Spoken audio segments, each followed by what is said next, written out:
Selanjutnya adalah contoh soal mengenai 8 jurnal job order costing. Bukunya adalah Cost Accounting 14, edisi ke-14, karya William K. Carter, exercise 4-5. Yang pertama, dibeli material secara kredit sebesar 40.000. Jurnalnya adalah material pada account payable sebesar 40.000.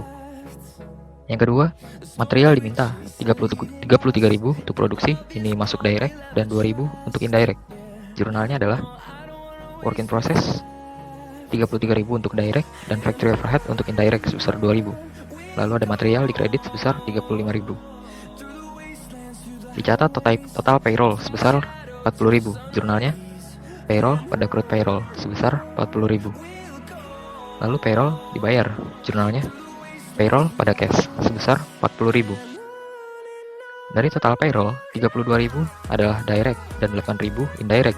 Jurnalnya work in process karena direct 32.000, lalu factory overhead control untuk indirect sebesar 48.000, lalu ada payroll di kredit sebesar 40.000.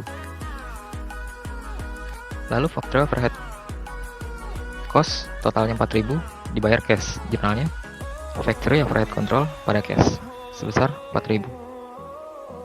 Lalu ada factory overhead total 18.000 dibayar kredit. Jurnalnya factory overhead control pada account payable sebesar 18.000. Lalu ada factory overhead lain-lain, yaitu 2.100 depresiasi, 780 insurance expired, dan 1.250 accrued property tax. Jurnalnya semuanya dimasukkan ke factory overhead control sebesar 4.130. Lalu di kredit ada akumulasi depresiasi sebesar 2.100, prepaid expense 780, dan accrued property tax 1.250. Lalu total factory overhead dibebankan ke work in process account. Jurnalnya work in process pada factory overhead control sebesar 36.130. Angka ini didapat dari jumlah factory overhead control sebelum-sebelumnya. Lalu barang yang komplit ditransfer ke gudang sebesar 92.000 biayanya. Jurnalnya finish good 92.000 pada work in process 92.000. Lalu dijual secara kredit sebesar 80.000. Setengahnya sudah ditagih dan COGS-nya 75% dari harga jual. Jurnalnya account receivable pada sales untuk mencatat penjualan secara kredit, cash pada account receivable untuk mencatat setengah yang telah ditagih, lalu COGS pada finished goods untuk mencatat barang yang dijual. Materi berikutnya yaitu production losses in job order costing. Terdapat 3 jenis production losses. Yang pertama scrap, yang kedua spoiled goods, dan yang ketiga rework. Yang pertama yaitu scrap. Apa itu scrap? Scrap merupakan barang atau bahan sisa produksi yang tidak dapat digunakan lagi dalam proses produksi perusahaan, tetapi masih memiliki nilai jual atau salvage value walaupun kecil. Contohnya adalah sisa-sisa potongan besi pada pabrik pengolahan besi. Perlakuan akuntansi untuk scrap apabila laku dijual yaitu sebagai berikut. Yang pertama, dicatat sebagai other income. Yang kedua, dicatat sebagai pengurang cost of goods sold. Yang ketiga, dicatat sebagai pengurang factory overhead control. Yang keempat, dicatat sebagai pengurang work in process. Yang kedua yaitu spoiled goods. Apa itu spoiled goods?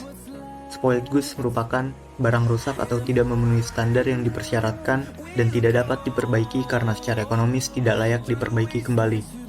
Contohnya adalah lampu bohlam yang pecah. Kerusakan dapat disebabkan oleh faktor internal dan ulah konsumen. Untuk kerusakan yang disebabkan faktor internal, dibebankan ke dalam FOH control. Apabila nilainya cukup besar dalam mempengaruhi pelaporan biaya produksi, maka sebaiknya dilaporkan terpisah sebagai kerugian dalam laporan laba rugi. Untuk kerusakan akibat ulah konsumen, tidak dapat diperlakukan sebagai biaya kualitas dan dicatat sebagai spoiled goods inventory. Yang ketiga yaitu rework. Apa itu rework?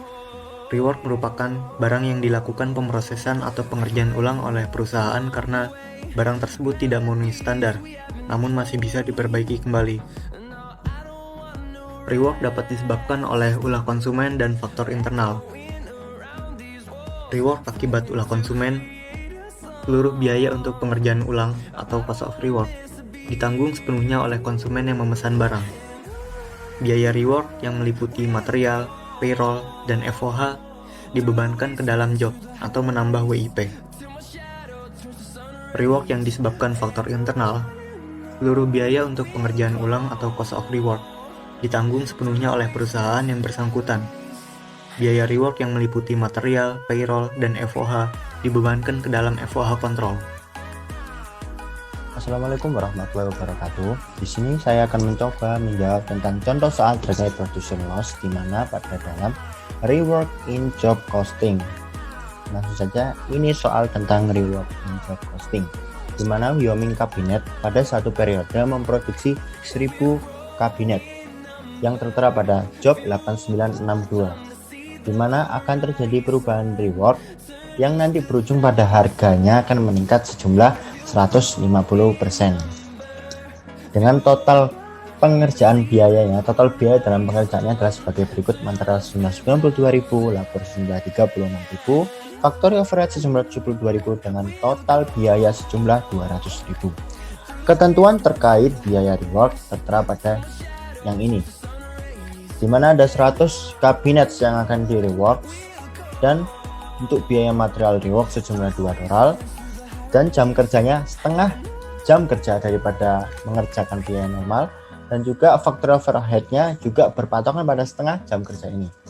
Kita diminta untuk mengasumsikan bahwa rework terjadi karena kesalahan internal ini, dan juga rework terjadi karena permintaan oleh customer. Lanjut, kita masuk ke perhitungannya. Sebelum kita melakukan penjurnalan, kita terlebih dulu harus mengetahui berapa sih biaya terkait produksi rework ini. Seperti yang kita tahu tadi udah ada informasi tentang unit rework, ini ada 100 unit, biaya material rework ada $2, biaya labor dan overhead sama dengan setengah daripada biaya awal, sehingga diperoleh perhitungan seperti berikut. Untuk material, kita lihat material adalah jumlahnya $2, sedangkan unit yang di rework adalah 100, maka langsung kita kalikan biaya material sejumlah 2 dikalikan dengan 100 unit rework, akan diperoleh biaya material sejumlah 200. Soalnya pada akun payroll diketahui jam kerjanya adalah setengah daripada jam kerja yang awal, sedangkan biayanya sejumlah $12 per jam. Jadi kita kalikan setengah, karena tadi ada asumsi bahwa setengah daripada biaya awal.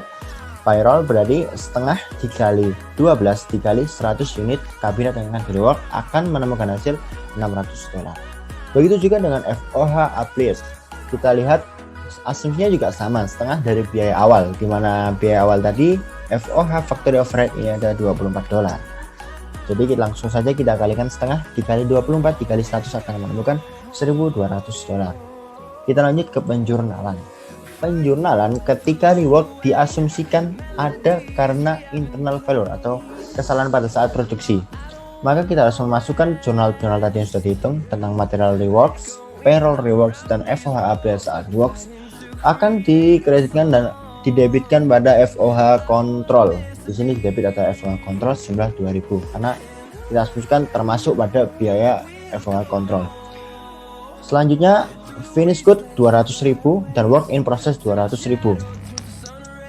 Dan juga cash hasil penjualan tadi diketahui bahwa 150%, sehingga 300.000 merupakan 150% daripada ini. 150%, tulisan saya agak jelek. 150% daripada pengalian terhadap finish good tadi. Kita lanjut ke penjurnalan saat pelanggan yang meminta melakukan rework karena perubahan desain. Jurnal di sini sama, material payroll FOH update akan diakumulasikan kepada FOH control. Di sini 200 tambah 16 tambah 1200 akan menghasilkan FOH control jumlah 2000.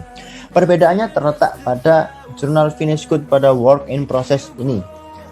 Jika sebelumnya tidak mengalami perubahan tetap 200.000, di sini akan mengalami perubahan 200.000. Selisih 2000 ini diambil daripada biaya yang diakumulasikan kepada FOH control tadi. Hal ini dikarenakan biaya 2000 ini ditanggung oleh customer karena customer meminta penggantian. Penggantian itu sendiri di luar kontrak kerja awal untuk produksi kabin 1000 kabinet itu tadi. Selanjutnya penjualan cash akan sama juga 150% dari harga 1200 ini, mohon maaf. Harga 200.000 ini akan menemukan hasil 303.000. Sekian itu pembahasan saya, mohon maaf apabila ada kesalahan Pak. Terima kasih. Assalamualaikum warahmatullahi wabarakatuh.